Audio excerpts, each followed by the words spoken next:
Hearing AIDS అనేవి ఒక amplifier అండి. అంటే ఒక సౌండ్స్ వాల్యూమ్ పెంచి చెవుకు అందజేస్తుంది అనమాట. ఓహోహో!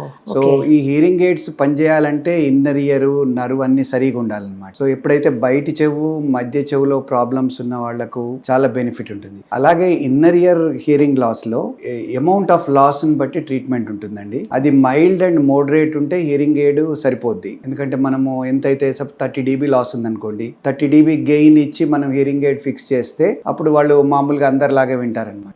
కానీ లాస్ ఎక్కువైనప్పుడు లైక్ ఇన్నర్ ఇయర్ కారణాలతో 80 dB 70, 80 ఆర్ పైన 90% లాస్, 90 dB లాస్ ఉన్నప్పుడు మనం ఎంత మంచి హియరింగ్ ఎయిడ్ ఇచ్చినా సరే, ఎంత గెయిన్ ఉన్న హియరింగ్ ఎయిడ్ ఇచ్చినా సరే ఆ సౌండ్స్ బ్రెయిన్ వరకు ఇన్నర్ ఇయర్ చేర్చలేదన్నమాట.